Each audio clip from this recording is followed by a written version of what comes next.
Good morning, my dear students. Welcome back to Parth Online Tutorials. In today's class, we will continue our previous lecture on our environment. In today's class, in today's video, we will continue with the help of next topic, that is rain. This is the second component of our environment. We have done air in the last topic. We have done the subtopics of air. Now it's a time to learn or understand the next topic, next component of our environment, that is rain and water. What is rain? The falling down of water droplets, the falling down of water droplets from the clouds by cooling down and condensation of water vapor is called rain. उसको हम rain बोलते हैं. The falling down of water droplets, पानी की बूंदों का गिरना, from the clouds, बादलों से, bye condensation and cooling down, उसको ठंडा करके और कंडेंसेशन के बाद गिरना. ये टॉपिक, एक वर्ड आया है यहां पर, कंडेंसेशन. कंडेंसेशन, आफ्टर कंडेंसेशन, यानी अगर कंडेंसेशन ना हो तो वाटर ड्रॉपलेट्स नहीं बनेंगे. कंडेंसेशन क्या है? The conversion of water vapour into water is called condensation. भाप का, वाटर वेपर्स का, स्टीम का पानी में कन्वर्ट होना, लिक्विड स्टेट में कन्वर्ट होना, क्या कहलाता है? Condensation. This process is condensation. The conversion of water vapours into the water droplets is called condensation. ठीक है. आपने अपने किचन में भी देखा होगा, जब हम स्टील का ग्लास लेते हैं और उस स्टील के ग्लास में जब अगर हम अंदर ठंडा पानी डालते हैं तो बाहर ड्रॉपलेट्स आ जाती हैं वाटर की. क्या पानी अंदर से बाहर आ गया? क्या स्टील को आर पार करके पानी बाहर आ गया? नहीं, वो पानी बाहर ही था बट उसकी स्टेट दूसरी थी. वो वेपर्स की फॉर्म में प्रेजेंट था ग्लास के चारों तरफ. लेकिन जैसे ही आपने अंदर पानी डाला तो उसको टेम्परेचर मिल गया ठंडे वाला, कूल टेम्परेचर मिल गया. और जब वाटर वेपर को कूल टेम्परेचर मिल गया स्टील की सरफेस के ऊपर, तो वो उसने अपने आप को कन्वर्ट कर लिया, उसने अपनी स्टेट कन्वर्ट कर ली. किस में? ड्रॉपलेट्स में. इसलिए आपको ग्लास बाहर से बिल्कुल गीला नजर आता है जब किसी आप स्टील गिलास में ठंडा पानी डाल दो. That process is condensation. आप कभी मत भूलना इसको, कंडेंसेशन बोलते हैं इसको. तो रेन के साथ भी होता है. तो अभी हम कुछ एक्टिविटीज, कुछ स्टेप बाय स्टेप हम कुछ करने वाले हैं अभी, जिससे आपको पता चल जाएगा कि रेन बनती कैसे है. ठीक है. Number 1, evaporation.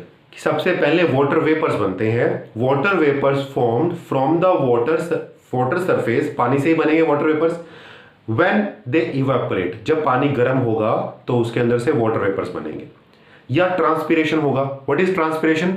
The loss of water vapour from the plants. Plants भी वाटर वेपर रिलीज करते हैं. उस प्रोसेस को हम क्या बोलते हैं? ट्रांसपिरेशन. क्या हम वाटर रिलीज करते हैं?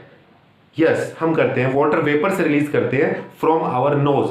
जब हम एक्सहेलेशन करते हैं, एक्सहेलेशन, जब एयर बाहर जाती है तो वो वाटर वेपर साथ में लेके जाती है. तो हम भी वाटर वेपर से रिलीज करते हैं. पानी से मिल रहा है, सी से मिल रहा है, दैट इज इवेपोरेशन.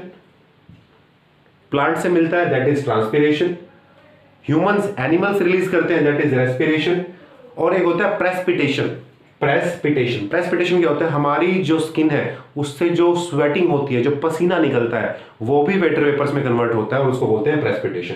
यानी ये 4 प्रोसेस है जिसकी वजह से हमें क्या मिलते हैं? Water vapours. तो वाटर वेपर्स तो बन गए, लेकिन ये वाटर वेपर्स ऊपर कैसे जाते हैं, क्लाउड तक कैसे पहुंचते हैं? With the help of air.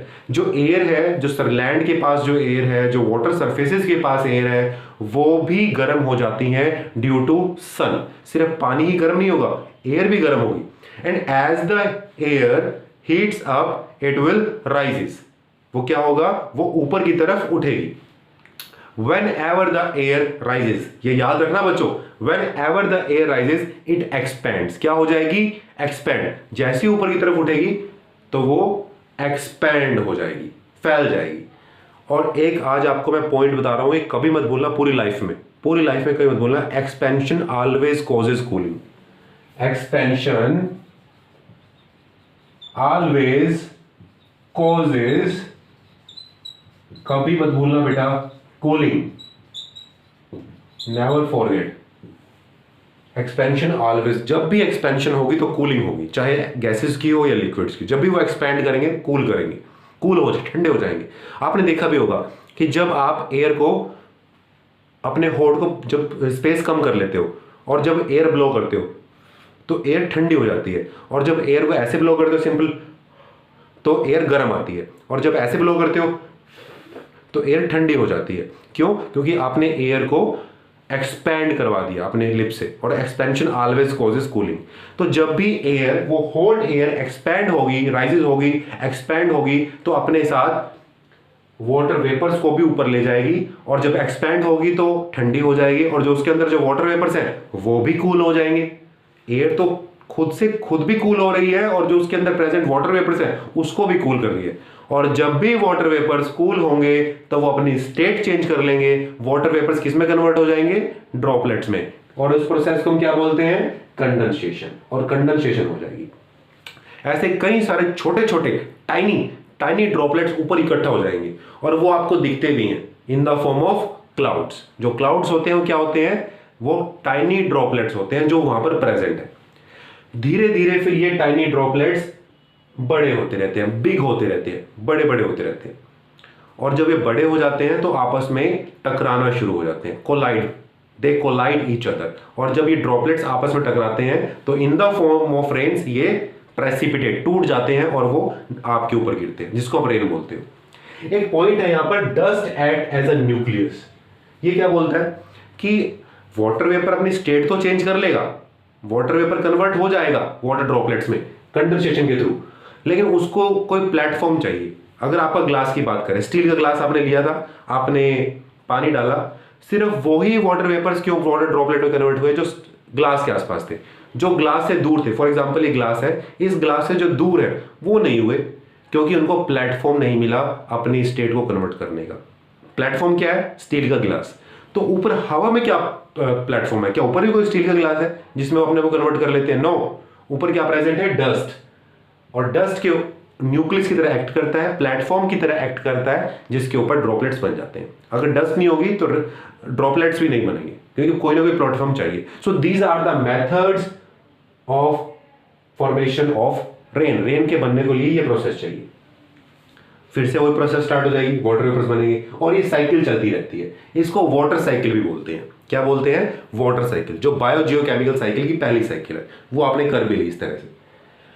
उसके बाद वाटर की बात आती है कि वाटर क्या है। Water is a natural resource. सही है, कोई मैंने गलत नहीं बोला। हम ऐसे फॉर्मूला तो नहीं बोलूंगा क्योंकि वो केमिस्ट्री का है कि it is H2O। Simply generally बात कर रहे हैं हम, जनरल, कि पानी क्या है। Water is a natural resource, ठीक है, और ये ह्यूमंस के लिए काफी इंपॉर्टेंट है, ठीक है। ये एक ऐसा लिक्विड है जो 0 डिग्री सेल्सियस पे सॉलिड होता है और 100 डिग्री सेल्सियस पे ये स्टीम में कन्वर्ट हो जाता है, और बीच में 0 to 100 डिग्री सेल्सियस के बीच में ये लिक्विड की फॉर्म में प्रेजेंट होता है। यहां पर ये लिक्विड की फॉर्म में प्रेजेंट होता है। ऐसा होता है पानी, ऐसा होता है वाटर, और इसका बहुत ज्यादा यूज करते हैं हम ड्रिंकिंग में, कुकिंग में, इंडस्ट्रियल्स में, एग्रीकल्चर लाइन में काफी यूज है वाटर का। और हम, ये एक इनएग्जॉस्टिबल रिसोर्स है जो कभी खत्म नहीं होगा, लेकिन हमने इसका इतना ज्यादा यूज कर लिया है कि ये एग्जॉस्टिबल रिसोर्स में हमने इसको इंक्लूड करना पड़ सकता है। एक एस्टिमेशन है कि 2025 में, 2025 में, आज से 5 साल बाद, हर तीन में से एक ऐसा ह्यूमन होगा जिसको पानी की प्रॉब्लम या क्राइसिस फील करेगा। डेफिनेटली ही और she will feel the crisis of water in every 3 person each. कोई एक ऐसा होगा, ठीक है बेटा। तो इसलिए काफी इंपॉर्टेंट है इसको सेव करना। अगर वाटर की बात करते हैं तो वाटर, अगर if water is 100% on our earth, imagine करोगे जितना वाटर है वो 100% है, उस 100% में से 97.5% वाटर तो सी वाटर है जिसको हम पी नहीं सकते, जो एग्रीकल्चर में यूज नहीं हो सकता। बचा कितना? 2.5%। सिर्फ यही है फ्रेश वाटर जिसको हम यूज कर सकते हैं। इस 2.5% के वो भी हमने डिवाइड कर दिया 4 में। 2.5 का 90% ग्राउंड वाटर है। जो मैं बोल रहा हूं कि 2.5% फ्रेश वाटर है, उसका 90% तो ग्राउंड के अंदर प्रेजेंट है। 2.5 का 6% सरफेस वाटर प्रेजेंट है, योर रिवर्स, लेक्स, पॉन्ड्स यहां पर प्रेजेंट है। 2.5 का 2% रेन वाटर की फॉर्म में प्रेजेंट है, और ग्लेशियर्स ने भी स्टोर किया हुआ है 2.5 का ओनली 2%। तो काफी कम है हमारे पास, हमें इसको सेव करना चाहिए। सो दिस इज वाटर।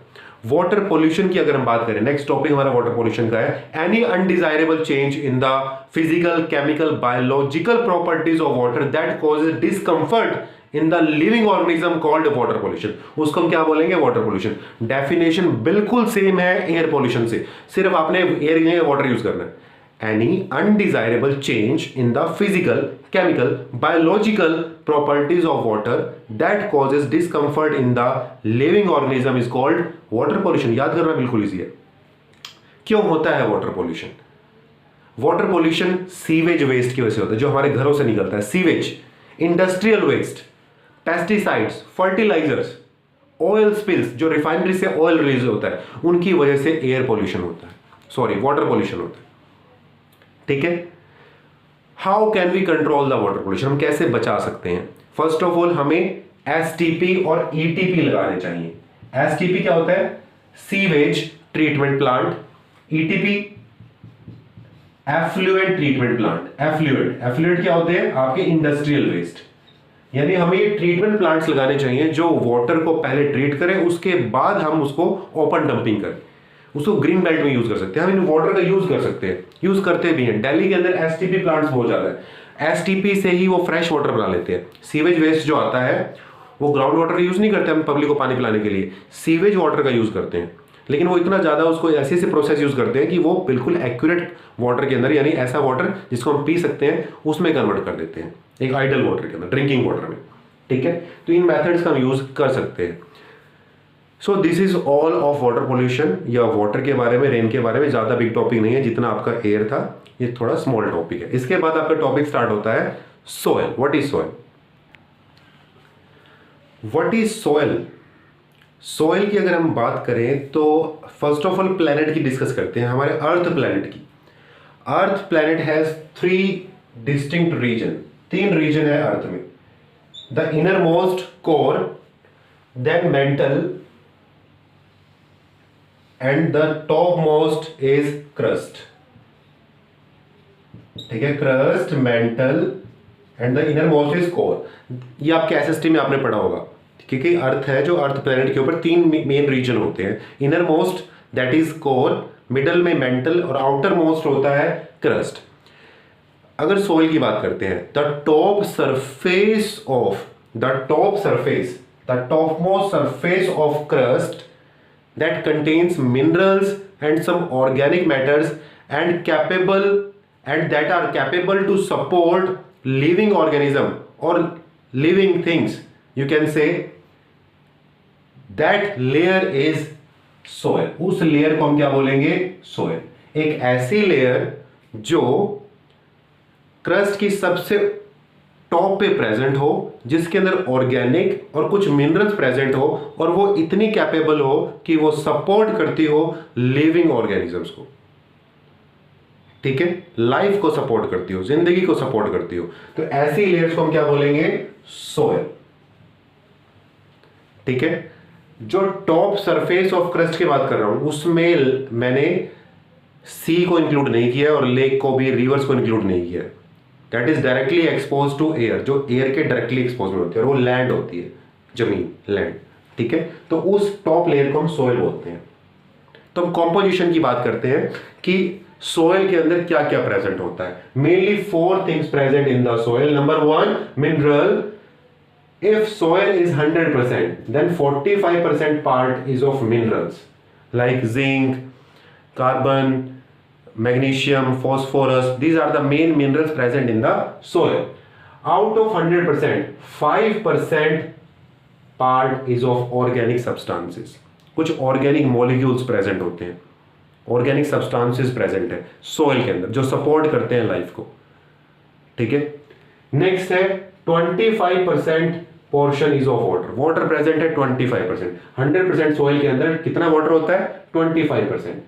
सोयल के अंदर एयर भी प्रेजेंट होती है, कितनी? 25%।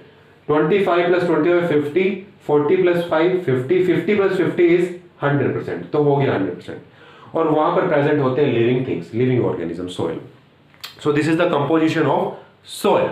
Now how soil form on our earth. Soil formation, soil formation called pedogenesis, को पैडोजेनेसिस भी बोलते हैं। Pedogenesis means soil formation, soil बनती कैसे है।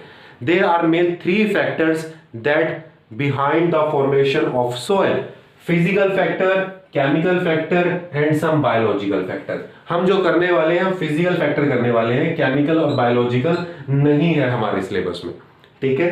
फिजिकल की बात करते हैं तो सन, वाटर, air,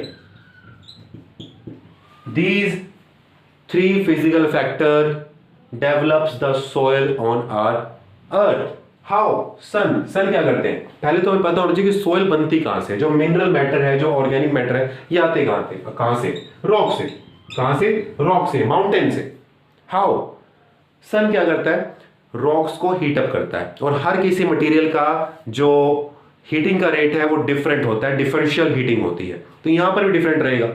तो जो सन रॉक्स को हीट अप करना शुरू कर देता है, ठीक है। हीट अप करने से क्या होगा, डिफरेंशियल हीटिंग की वजह से उनमें क्रैक्स डेवलप हो जाएंगे, माउंटेन्स में क्रैक्स डेवलप हो जाएंगे due to the differential rate of heating.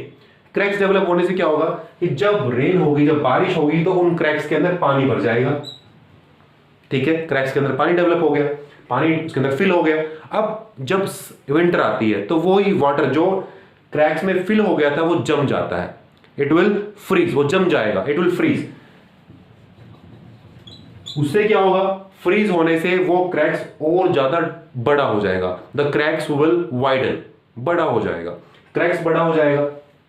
फिर से जब विंटर चली जाएगी, समर आएगी, तो वो क्रैक्स बड़े होते जाएंगे, और अल्टीमेटली क्रैक्स इतना बड़ा हो जाएगा कि रॉक्स को, माउंटेन्स को छोटे छोटी रॉक्स में या पीसेस में ब्रेक कर देगा, ठीक है। तो आपके जब छोटे छोटे पीसेस होंगे, वो आपके जो थंडरस्टॉर्म्स होती हैं या फ्लड्स आते हैं अपने साथ, उसको रिवर्स अपने साथ लेके नीचे आ जाती हैं, और रिवर्स जहां जहां से जाती हैं वहां पर वो मिनरल मैटर और ऑर्गेनिक मैटर प्रोवाइड करती रहती है। यानी जो हमें सॉइल मिली है, जो सॉइल की जो टॉप सरफेस है, फर्टाइल है, वो हमें रिवर से ही मिली है। रिवर कहां से लेके आई है, माउंटेन से। माउंटेन के पास से कैसे लेके आ गई, क्योंकि वहां पर रॉक्स पीसेस में कन्वर्ट हो गई थी with the help of sun heating and water freezing technology. Now ये सब नेचुरल प्रोसेस है। एयर की बात करते हैं, क्या एयर भी रॉक्स को सॉइल में कन्वर्ट कर सकती है? यस, कर सकती है। जो आपके थंडरस्टॉर्म्स होते हैं, जो तूफान चलते हैं आपके, उसमें एयर की एब्रेशंस होती हैं, क्या बोलते हैं, एयर एब्रेशन, घर्षण, रगड़, एब्रेशन। जब एयर बार बार रॉक से टकराती है तो अपने साथ वो पार्टिकल्स ले जाती है रॉक्स के, और जब एयर सेटल डाउन होती है, विंड सेटल डाउन होती है, तो पार्टिकल्स जहां पर एयर रुकती है, पार्टिकल्स वहीं सेटल डाउन हो जाते हैं और वो सोइल मिल जाते हैं। तो this is the some natural way, और ये काफी स्लो प्रोसेस है, कई लाखों साल लग जाते हैं टॉप लेयर डेवलप होने में, ठीक है। इसलिए उसकी फर्टिलिटी मेंटेन करनी चाहिए। इसके बाद टॉपिक आता है हमारा सोइल। अगर बात कर रहे हैं हम सोइल की, तो pollution in soil, soil pollution. Soil pollution क्या होता है, अगर हम फर्टिलाइजर का बहुत ज़्यादा यूज़ करते हैं तो सोइल की फर्टिलिटी डिक्रीज हो जाती है। नेचर भी सोइल की फर्टिलिटी डिक्रीज करता है कई बार, जैसे फ्लड आ जाती हैं तो अपने साथ फर्टाइल टॉप सरफेस को ले जाता है, सोइल को बहा के ले जाता है, ठीक है। डिफॉरेस्टेशन की बात करते हैं, हम डिफॉरेस्टेशन करते हैं, जो रूट्स है प्लांट्स की, वो क्या करती हैं, वो सोइल को बाइंड करके रखती है, बांध के रखती है। लेकिन अगर ट्रीज ही नहीं होंगे तो सोइल एक प्लेस पे नहीं रहेगी, वो मूव हो जाएगी with the help of floods, rains, ठीक है, इनकी वजह से। तो दीज आर द मेथड्स जिसकी वजह से सोइल पॉल्यूट होती है। इसलिए हमें उसकी सोइल एरोजन नहीं होने देनी है, सोइल की टॉप सरफेस को रिमूव नहीं होने देना है, हमें फॉरेस्ट्रेशन करनी है, हमें पेड़ लगाने हैं, जिससे फर्टिलाइजर का यूज नहीं करना है, मैन्योर का यूज करना है, जिससे हमारी सॉइल पोल्यूशन ना हो। तो ये आपका टॉपिक था सॉइल का और रेन का, जो यहाँ पर आज हमारा सेकंड वीडियो कंप्लीट हो रही है। ये जनरल अवेयरनेस के टॉपिक है, बायोलॉजी का इसमें लिंकअप कम है, और जनरल अवेयर ये ऑलरेडी आप करते भी हो एसएसटी में, बट इसको इंक्लूड करना है क्योंकि सीबीएसई ने बोला है कि इंटरनल असेसमेंट में ये चैप्टर आपका फाइनल में भी नहीं आने वाला, लेकिन सीबीएसई ने बोला है कि इसको इंटरनल असेसमेंट में वो यूज करेगा, इसलिए हमें कुछ टॉपिक्स पता होने चाहिए, ठीक है।